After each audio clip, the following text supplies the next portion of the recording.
Hey everyone, welcome back. And here's another installment of Revolutions. Records played in the past few days, past week. Not buying records at the moment, on the buying break. So great time to rediscover things that I've forgotten on my shelves. Great thing to do, to just you know because when you get new things all the time, it can get really overwhelming. Don't get enough time to play the records properly, so you don't buy for a while, and you just and at the moment I'm watching a lot of movies and I'm reading a lot, so I don't always have the time. I mean, there's only so many hours in the day to play records. So anyway, without further ado, because I don't want to talk for 5 minutes and bore the crap out of you. Thank you for hanging out with me for half an hour. And leave me some comments. That's the most important. Don't care about the number of likes and dislikes. Don't care about the number of subscribers. Only care about what you're going to say underneath the video. The rest doesn't matter. It's just, it's just statistics, really. And we're living in a world full of statistics already, and who cares? Talk to me. Um, so the records I've been playing recently. I'll start with this beautiful French progressive electronic album from 1977. I'm talking about Idravion, a record I've spoken about many times on this channel. A band led by Philippe Bézombe, the mastermind behind the French band Pole, Pole. And this is a great sort of Vangelis esque record. Philippe Bézombe is on Minimoog and polyphonic synth and mellotron, and there's a whole band with drums and guitar and even some special effects. It's a great record on Cobra Records. Beautiful label actually. Like, I don't show labels very often, but this is quite a classic French label from that time period. Sort of mix between electronic music, a little bit of avant-garde in there. Just take a listen to it. I mean, I'm not really going to say anything very um, deep tonight because I don't I'm struggling a bit tonight. Anyway, in the same sort of ballpark ish, here is a lost classic, The Great Dazzle Ships by Orchestral Maneuvers in the Dark from 1983. The band led by Adam McCluskey and Paul Humphreys. This was critically panned when it came out. People, like critics, said it was unfocused and wishy-washy, and and you can, when you listen to it, you think, what did they not like in 1983 about this record? It was because there's a lot of like music concrete and spoken word and tape collage on it.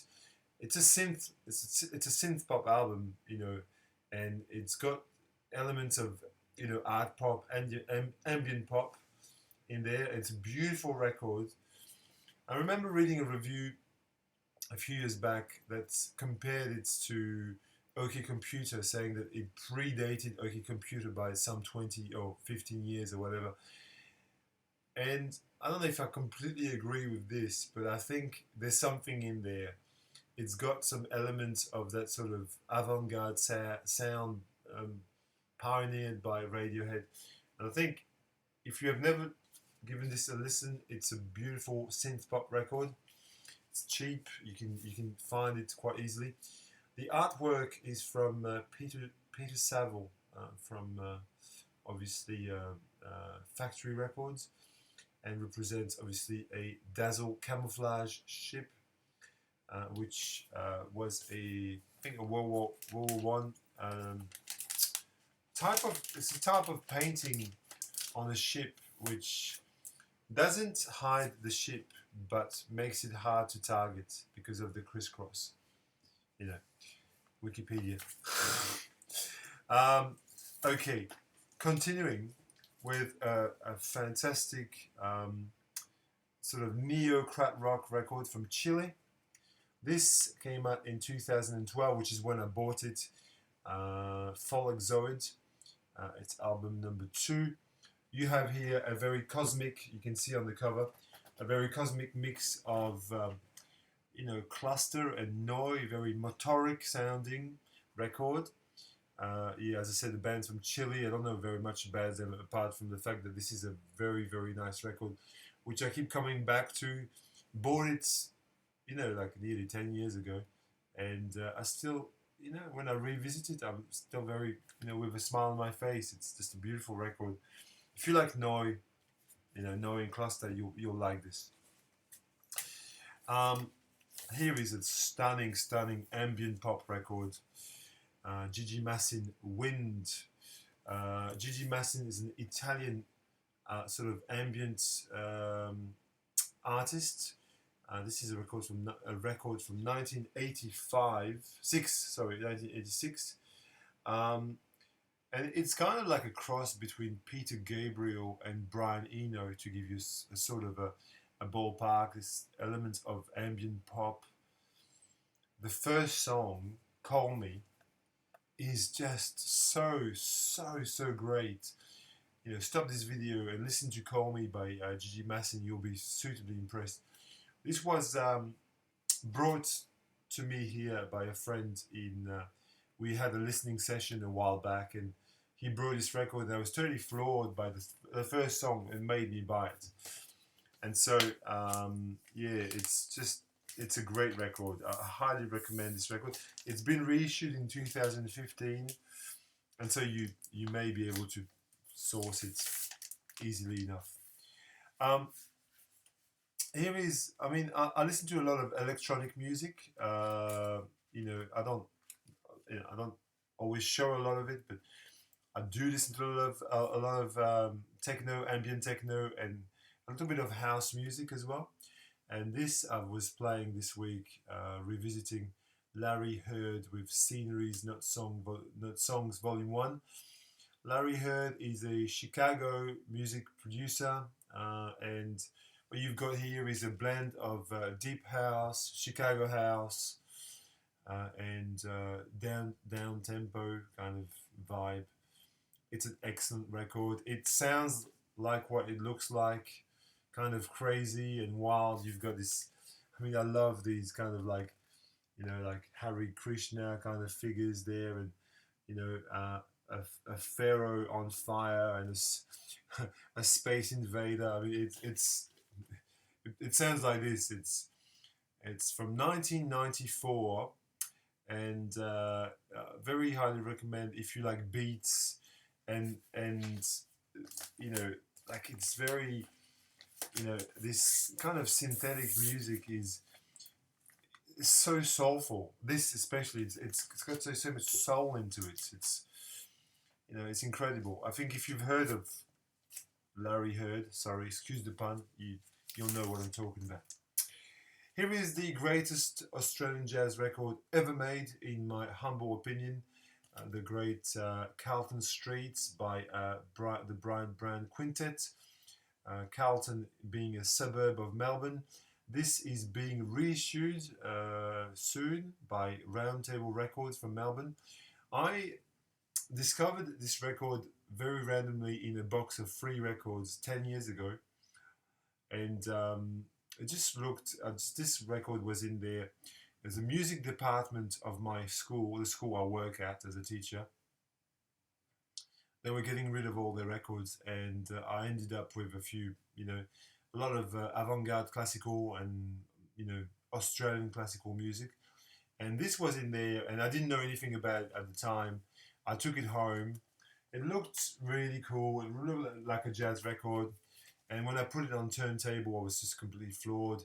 It was like an Electric Miles or Electric Herbie, sort of Headhunters style, Mwandishi style record. It's just stunning, and you now can own a copy of this if you wish. The reissue is coming soon.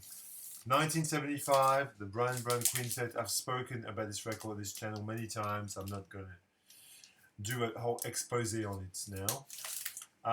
Here is a great French spiritual jazz record that I was revisiting, Impact by Michel Roque, with his Darth Vader flute, saber flute, light flute, saber, whatever you want to call it.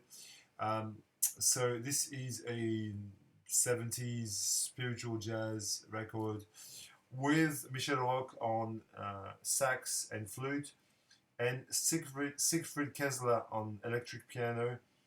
This is, kind of, in the avant-garde free jazz realm. Beautiful record. Don't think it's too easy to find, but I mean, Michel Roque is, a key French jazz artist. His other main record, the title completely escapes me now, but was reissued not too long ago by Souffle Continu, so you can delve into that. It's beautiful. Here is one of my favorite tone poets. It is Passing Ships by Andrew Hill. I got this a couple of months ago, and I've been playing this non-stop. I love this record, and I think some people say, oh, it's too soft for Andrew Hill, it's too melodic, or, you want Andrew Hill to be angular and avant-garde. And I agree. I mean, I love Point of Departure. I love Blackfire. They're great records. But this is a great record too. It's got Joe Farrell and Woody Shaw and Dizzy Reese and Julian Priester on this, and Lenny Watt. It's just such a fantastic record. I mean, don't hesitate. This is smoking.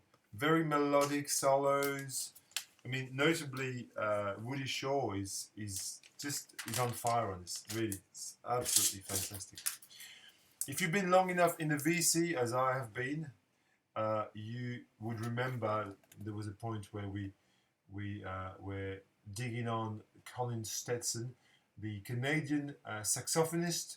So Colin Stetson is that's his album is called New History Warfare Volume 2 Judges. So Colin Stetson is, as I said, a saxophonist from Canada. And what you've got here is an ambient drone record. It's just it's for certain times of the day. I don't think I can play this all the time. There's some. It's a little. It can be a little bit abrasive as well, which I like, but it's not. I mean, just to say that if you were expecting a jazz record, it is not. Okay, it's solo saxophone, which is mic'd up and sort of layered, into a sort of a drone. There's no other instrument. There's just a sax on this, which he plays with. He's got lots of microphones plugged in, and you've got this kind of reverb and sax drone happening. It's mesmerizing, but just play it.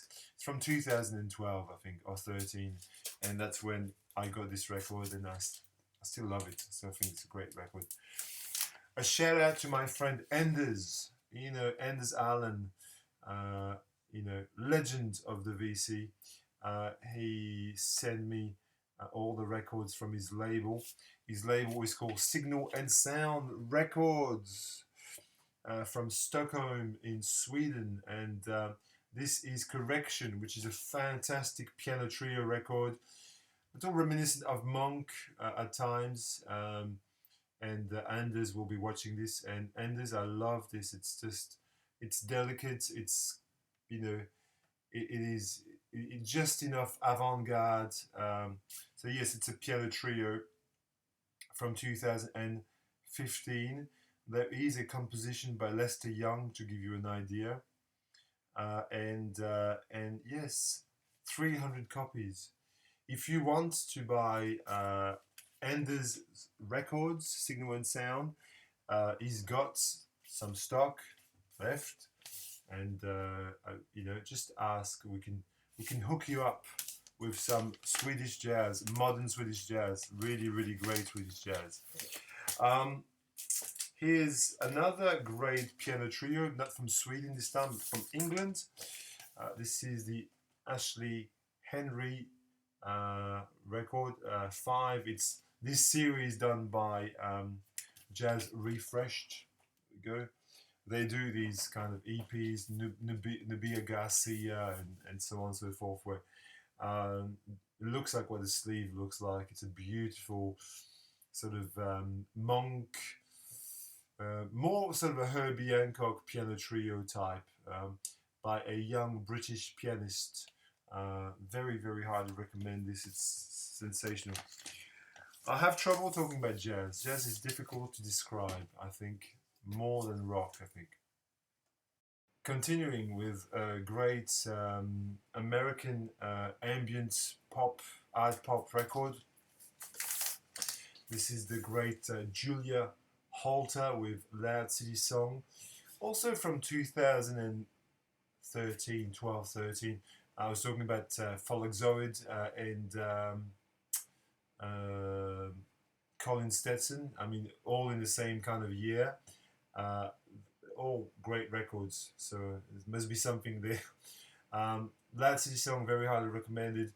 Very beautiful, yeah, sort of like, as I said, ambient pop, a little bit dark at times, but very accessible nonetheless. I love this record. It's a double LP, and you know, it's not songs that you will necessarily walk away singing the songs to yourself or anything, but it's very clever. It's very cerebral. It's well written. I recommend this record. It's beautiful. Here is an oddity. I mean, not an oddity, but like, I don't think many people talk about this record very often. This is Jim O'Rourke with, what's this record called again? Bad Timing, from, I think 2000 and, I'd say 2009 or something like that. I think, I don't know, I'm not sure. Don't quote me on it. I think there is a little sheet in there somewhere that explains when and why this record was made. There we go. Is there a time for this? No, but I think it's in the 2000s. So what you've got here is, so Jim O'Rourke was a member of Sonic Youth. He also played a lot with Jeff Tweedy from Wilco. They had a band together called Loose Fur, and I mean, if you like indie music, you probably have come across the name Jim O'Rourke before. And he's made a string of really, really great records under his own name. And this one is a sort of a tribute to American primitivism. Okay, I'm talking about John Fahey and Robbie Basho and people who have taken the guitar and the practice of the guitar to the sort of extreme, solo acoustic guitar with like, storms of notes. If you like John Fahey, this is for you. This is like a John Fahey record, but done by an indie musician. And it's so surprising, it's very unexpected as a record, like, I mean, I'm not saying that this is obviously not new to me. It's a record I've had for years and years, but every time I play it, I go, wow, this is so special. It's a beautiful, beautiful record. In a completely different style, here is a Music from Memory reissue from a few years back. Denisemponga and Paul K. Criolla. Now, Denisemponga is a musician from Congo.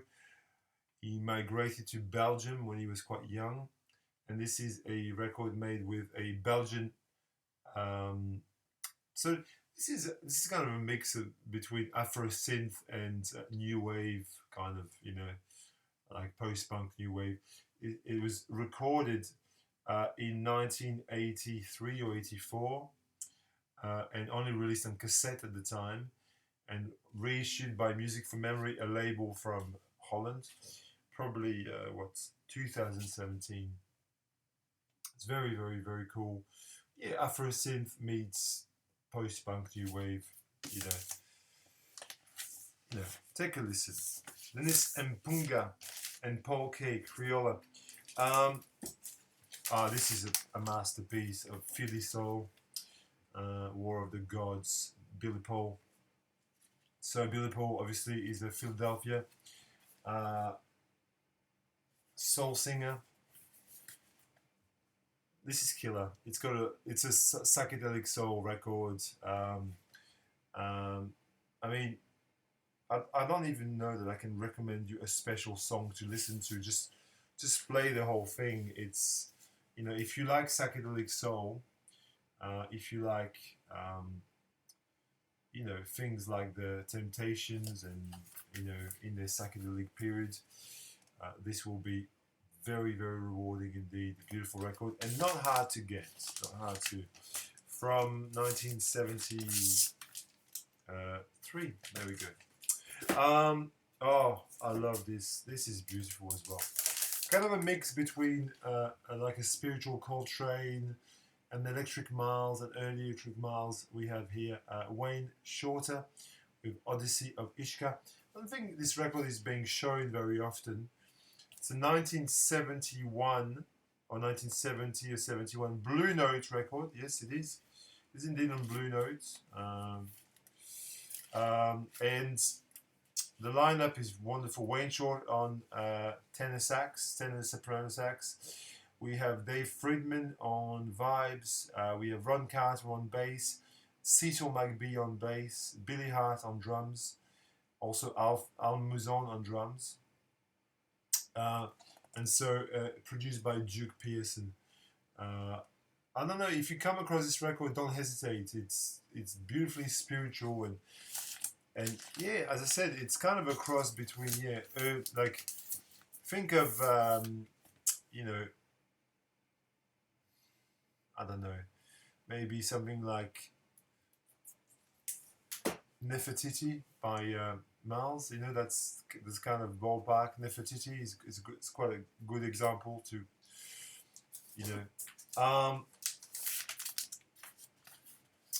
beautiful record from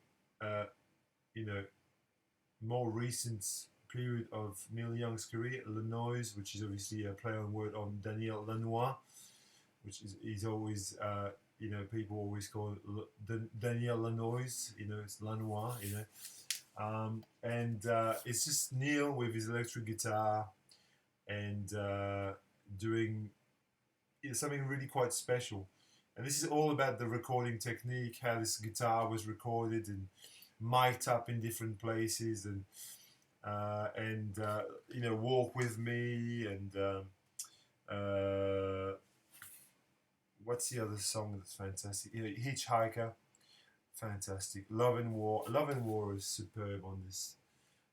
From again around 2012-ish, 11 or 12. I'm glad I bought this when it came out, because now try and buy a copy of this for a good price. It's not possible, but this I bought on release. It's great. I'm reading this book at the moment. It's not exactly mind blowing, but it's 1971. Never a Dull Moment. I decided to pick this up because it's 50 years now from 1971, and you could say it's arguably one of the greatest years in music, if not the greatest year in recent memory. So many classic albums like What's Going On and Histoire de Melody Nelson, and things like Brighter Later, and lots of absolute classics came out in 71. And so I'm reading this and I'm sort of like, let's just pull out some 71 records. And so the one that I pulled out was this one here.